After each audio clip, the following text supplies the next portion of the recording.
vavaka asika tompoko tonga indray ny fotoana izay hatsapanay ny fisinao Andriamanitra, Andriamanitra miteny, Andriamanitra manoro hevitra, Andriamanitra mampahery. Tanterao aminay izany tsy noho ny fangatahana ihany fa noho ny indra fonao raha teo. Amin'ny anaran'i Jesosy Kristy ilay teny tonga nofo nanaovana izany vavaka izany. Amen. Ny fahazantsara araka amin'ny Marka 5:5 andemy 5:20 ka hatramin'ny 4:30 no hisy ny afatry ny tompo ho anao ry fiangonany malala. Tsara ny tompo, izany no lohahevitra hitondrana ny afatra araka izany. Hotantsika ato amin'ity fomba izay namonjeny Jesosy Kristy ary nanasitranany vehivavy nararina nitrambombiny folo ity, fa tena tsara ny tompo.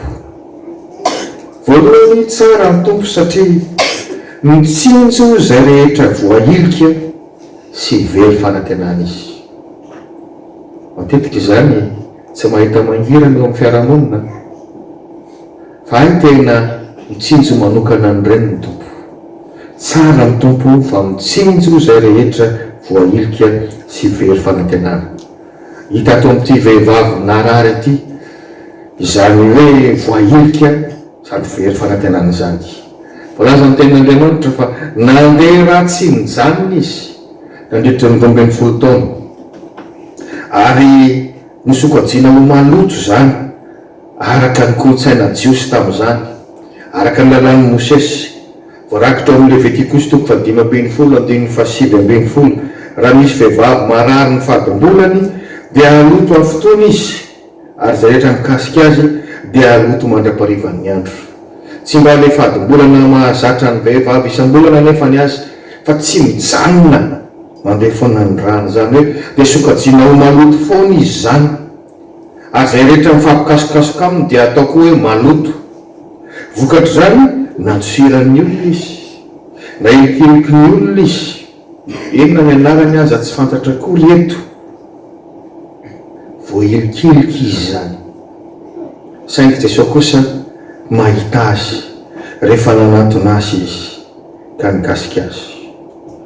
Ity vehivavy ity dia tena manam-pinoana satria marina fa efa miala neniny izy. Hitantsika mandiny 20 hoe nandeha tamin'ny tsabo maro izy nefa tsy sitrana, maika ny ombo aza ny aretina. Izany hoe azo antoka koa izany ankoatran'ny hoe voailika, fa tena olona kivy, olona very fanantenana. Lany fotoana 12 taona be izao, lany hevitra, lany vola tamin'ny fitsaboana, fa Jesosy kosa dia niseho tamin'ny fotoana tsy nampozina ary namonjy azy. Miteraka fanontaniana izany amiko sy ianao koa ve mahatsiaro voailikilika? Voailikilika ao amin'ny fianakaviana fa mety marary lava. Voailikilika ny ampianarana ianao tanora fa ahitan'ny ankizy kilema. Voailikilika ny ampiasana ve ianao noho ny firazananao. Eny mety voailikilika ty ampiangonana aza, fa satria sahirana. Zarove nefa fa ny mpanilikilika tsy mba hahita ny tompo. Tontolo eny teto vahoaka be fa tsy mataitra ny tompo ary tsy hita ny tompo. Fa ilay vehivavy lazainy fa maloto araka ny tenin'Andriamanitra adibakitsika teo dia hita ny tompo, nijanonany mihitsy ary nataony izay nampisongadina azy teo anatrehany maro. Mahatsiaro kivy sy ketraka be ianao, impiry diso fanantenana tamin'ny fitiavana, impiry niova sampam-pianarana, impiry tsy mety mahita asa sahaza.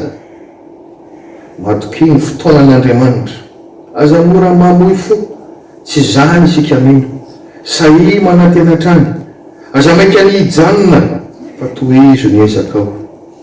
Mahareta fa mahitanao ny tompo ary ho hitanao amin'ny fotoana tsy ampozina koa ny tanan'Andriamanitra mamonjy. Tsara ny tompo satria faharoa mandray izay tena manana finoana izy. Mandray izay tena manana finoana izy. ity vehivavy ity tsy ny salasala nanatona an' Jesosy Kristy rehefa nandalo ny tanàna nisy azy Jesosy. Tsaroana nefa fa izy dia mbola sokajian'ny fiarahamonina ho maloto ka nalemy tsy niteny akory. Niomana manginy izy hikasika an' Jesosy fa ino ny fahasitrana azy zany araka ny voalaza eo amin'ny 7:20 hoy izy na dia mifitafiny ihany aza ny voakasika dia ho sitranao. Dia nataony tokoa zany avy hatrany dia nijanona ny raka sitrana izy hoy ny 7:20. Zay le finoana lalina, zay le finoana marina hita an' Jesosy tato amin'ity vehivavy ity. Avy hatrany koa Jesosy Kristy dia natsapa fa misy hery niala taminy ka nahatonga azy nanontany hoe iza no mikasika ny lambako teo. Azo antoka fa maro no mety nakasika an' Jesosy reo olona vahoaka be dia be reo, mifanety moa ny vahoaka, fa zao tsisy nametrahany fantanena tahaka an'izany. Fa ity vehivavy ity na dia miafinafina mangina aza dia fantany. Mpianatra moa rehefa nanontanian' Jesosy dia tahaka ny ohatrany hoe mamaly bontana fotsiny amin'ny 9:30 vahoaka be lehibe reo, ka iza moa mahafantarana zay nikasika anao. Fa fantatry Jesosy hoe nisy nanana finoana manokana ilay nanantona azy. Ary zany no filoana marina, tsy fisehosehona ivelany fotsiny fa tena faresen-dahatra avy ao anaty. Ery miafinanana antsika izy io. Ary finoana io rehefa tsy ampiarina, rehefa tsy arahana azy, tahaka anao le vehivavy eto zany hoe andeha mihitsy hikasika azy. Rehefa tsy ampiarina sy arahana asa tahaka izany dia tsy hitanao ny heriny. Ary dia mampanontany antsika isanao zany inona no efa mba nataonao, nisy hetsika nataonao ve sady manantena valim-bavaka fotsiny amin'izao? Tsy ary, maty ny finoana tsy arahina azy. Ny fifandraisan'ity vehivavy ity tamin'i Jesosy Kristy mihitsy zany no tena fototra. Ny apôstôly dia verina fa tsara fifandraisana tamin'ny Tompo reo vahoaka izay toa manara-dia azy, fa raha ivelanelany fotsiny iny dia tsy zany no izy. Tsara raha tsara fifandraisana amin'ny mpitandrina ianao, tsara raha fifandraisana amin'ny diakonina mpiara-miasa aminao ianao, saingy zava-poana izany raha tsy ny fifandraisana amin'ny Jesosy Kristy mihitsy aloha ny voalohany ary tsara. Fa avy amin'iny no manokatra fifandraisana tsara amin'ny ambiny rehetra. Tadio fa ity vehivavy ity tamin'ny fotoana nanantonany an' Jesosy dia azo ambara hoe tsy tsara ny fifandraisany amin'olona, izy ary alilikiliky, izy ary averina hoe maloto. Fa zao tsara ny fifandraisany amin'ny Tompo dia manjary misy vokany ny finoany. Dia mampanontany tena antsika zany, manahoana ny fifandraisanao amin'ny Jesosy Kristy Tompo? Mifampiresaka matetika ve ianareo? Impiry ianao mba mitokana mivavaka aminy isan'andro? Sao dia resin'ny salamy fa ny azy 5 fara-fahakeliny miresaka amin'ny Andriamanina. Mazoto mamaky baiboly sy mihaino fampianarana tenin'Andriamanitra matetika ve ianao? Revana atsarao ny fifandraisanao amin'ny Tompo, fa izay ny fanalahidy voalohany. Rehefa ao dia tokony hatsara avokoa ny fifandraisanao manomboka amin'ny ankonanao izay rehetra ifaneraseranao.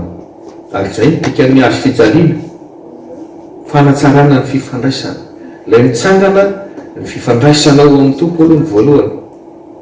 Ino no miazona an'ilay mitsivalana? Fa tsy misy ilay mitsivalana raha tsy misy ilay mitsangana. Rehefa tsara ilay mitsangana fifandraisanao amin'ny Tompo dia afaka apetraka eo amboniny zany. Ilay mitsivalana izay fifandraisanao amin'ny olona samy olona, fifandraisanao amin'ny zava-boary. Fahatelo sady farany, tsara ny Tompo satria mampahery izay rehetra mijoro amin'ny finoana izy, mampahery izay rehetra mijoro amin'ny finoana izy. Jesosy Kristy mahatompo ny Tompo azy dia azo antoka fa fantany hoe ry vehivavy ry no mikasika azy. Fa satria fantany hoe ivelan'olona fa maloto ity vehivavy ity dia miafinafina, dia tiany hoe eo amin'ny sy Jesosy ihany ilay fifandraisana, dia nininy mody amin'ny tanina mihitsy hoe iza, satria tia nijoro anatrehan'ny reto olona izay manilikiliky azy reto, tia no atao modely. Ka rehefa nisisika nanontany Jesosy hoe iza ilay nikasika teo, dia takatry ilay vehivavy hoe fantany fa izy, na amin'ny fijeriny ary dia fantany. ka hoy ny 5:30 hoe nanantona n'ilay ravy Jesosy ilay vehivavy niankohaka, nanambara tamin'i Jesosy teo amasin'ny olona rehetra no marina rehetra, ary vitsy zay vao nilaza Jesosy ny 5:30 hoe anaka ny finoanao no nahasitrana anao, mandehana soamatsara ary sitrana amin'ny aretinao. Teny mamy ve misy ohatr'izany rehefa? Sady mamela heloka no manadio ny ao anatsika rehetra, manafaka amin'izay gezy sy ny fanelikiliana. Ilay ny heverina fa maloto teo nodioviny Jesosy tao anatrehan'ny olona rehetra. Anaka ny finoanao nahasitrana anao, zany hoe lasa anaka, lasa zanak'Andriamanitra, tena tsara fifandraisana. Manjary ampaherezina azy ohatry hivavaka ary anao mpan'Andriamanitra fa tsy afinafina intsony. Zay hoe sitrana tanteraka ianao. Ka hoe ahoe Jesosy Kristy tsy nanamarina ilay tena fanasitranana amin'ity vehivavy ity raha tsy nanaiky ny joro teo anatrehany rehetra izy. Rehefa tsy mijoro vavolombelona anatrehany maro isika dia na mitompo azy homenatra ny anjerin'Andriamanitra ho ny tenin'Andriamanitra. Ka tena manafaka, tena mamonjy, tena manasitra ny Jesosy raha manatona amin'ny fanetretena tahaka ity vehivavy ity isika. Miangohaka amin'ny fotsika tokoa, tsy menatra ny mijoro ho vavolombelona. Rehefa menatra ny taona namanao any ampianarana anao tanora dia ho menatra anao koa ny tompo. Rehefa menatra ny taona ny mpiara-miasa tsika dia ho menatra anao ny tompo. Matokiana fa tianao izy mamonjy, manasitrana ary mampahery. Amen.